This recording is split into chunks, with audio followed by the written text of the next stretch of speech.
Sì, la mia interrogazione si illustra da sé. Ha avuto notizia di un sottoutilizzo del personale dipendente del 118 dell'azienda sanitaria universitaria integrata di Udine. Chiedo all'assessore perché appunto viene appaltato esternamente, quindi al privato, dei servizi che in parte potevano essere già svolti con personale quindi dipendente, quindi già pagato e quindi con un notevole risparmio di risorse rispetto agli appalti stipulati. Grazie. Grazie, prego Assessore, la risposta.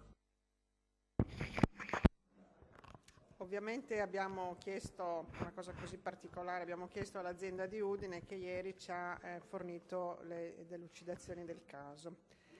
In particolare ci riferisce che in attuazione al piano regionale dell'emergenza l'azienda sanitaria universitaria integrata di Udine ha esteso la copertura da 12 ore a 24 ore della seconda ambulanza presso la postazione di Cividale del Friuli, quella che dal 1 novembre è stata trasferita che dal 1 di marzo è stata trasferita a San Pietro. 2. Ha attivato l'automedica H24 a Udine dal 1 dicembre 2016. 3. Ha assunto la gestione del servizio ambulanza della postazione di Tarcento per la sola parte sanitaria infermieristica dal 14/2/2017, con esclusione quindi di mezzo ed equipaggio non sanitario rimasto in carico alla CRI. A riguardo non è programmata l'assunzione in toto del servizio.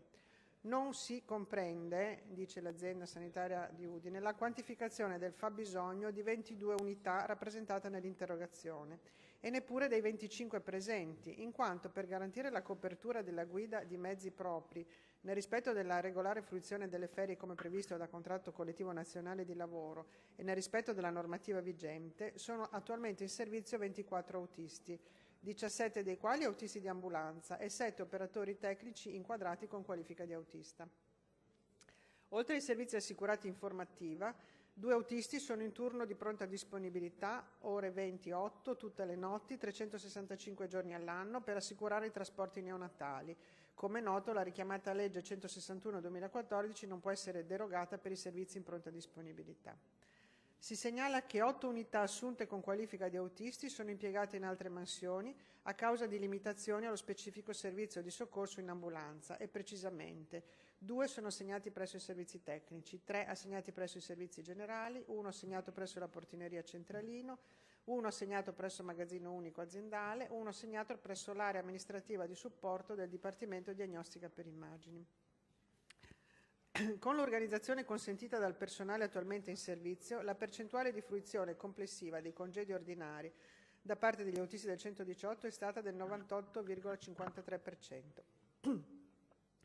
Non è chiaro il significato dell'affermazione mandato in ferie d'ufficio e o recupero ore, oppure fatto lavorare al di sotto delle ore dovute mensili. Infatti, nell'ambito della normale gestione dell'orario di lavoro, si segnala che i recuperi ore sono stati assegnati durante l'anno ai fini di abbattere, come da disposizioni contrattuali, lo straordinario precedentemente accumulato.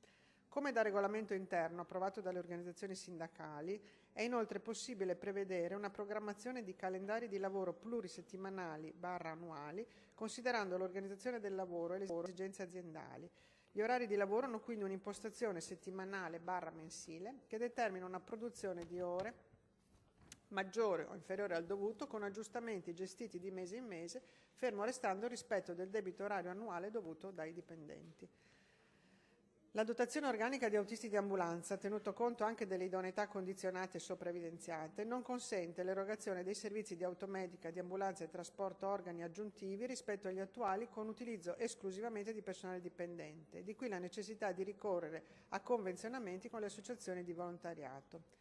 Si aggiunge che l'assunzione diretta di detti servizi avrebbe comportato un ulteriore onere per l'acquisto degli automezzi necessari, considerato che l'azienda dispone attualmente di un'unica autovettura che è stata utilizzata saltuariamente in passato con funzioni di automedica.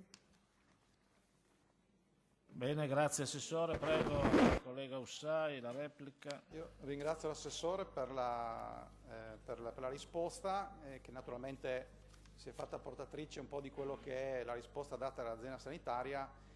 In realtà, nonostante l'attivazione di altri servizi, no? H24, quella di San Pietro o l'acquisizione parziale di quella di Tarcento, A noi risulta appunto che ci sono ancora dei dipendenti sottoutilizzati. Capisco che c'è stato un recupero ore, ma oltre al recupero ore, questa programmazione, come detto dall'assessore, delle ferie, mi sembra che non c'è stata una programmazione annuale delle ferie, che anzi viene imposto di andare in ferie alle persone perché c'è un esubero di personale, stando al fatto che appunto da un anno ormai, dal 1 febbraio 2014, sono stati assorbiti 4 nuovi autisti e dal 1 marzo 2017 un ulteriore autista. Per cui il fatto che ci sia personale in più, che capisco che non poteva essere interamente sostituiti gli appalti riguardanti l'ambulanza di Tarcento, le due appaltate alla Soggi di Cassacco, no? Per cui interamente probabilmente con questo personale in esubero non si poteva coprire tutti gli appalti, ma quello che si sarebbe potuto coprire, dal mio punto di vista, sarebbe stato doveroso farlo, perché chiedere alle persone già dipendenti che devo pagare di lavorare di meno o di andare in maniera coattiva in ferie perché ne sono in più, secondo me sarebbe stato più opportuno valutare attentamente quelle che sono le risorse, far lavorare il più possibile quelli che sono i dipendenti e cercare gradualmente, come tra l'altro anche predisposto dalle linee del piano dell'emergenza urgenza regionale, pian piano internalizzare tutti i servizi. Non si capisce quindi, nonostante la risposta data dall'assessore, perché invece si continua a temporeggiare e ad appaltare all'esterno. Quindi mi dichiaro insoddisfatto e voglio vedere appunto entro quanto tempo, visto che nel piano non si capisce entro quando saranno raggiunti questi obiettivi, si riuscirà a internalizzare il servizio. Grazie.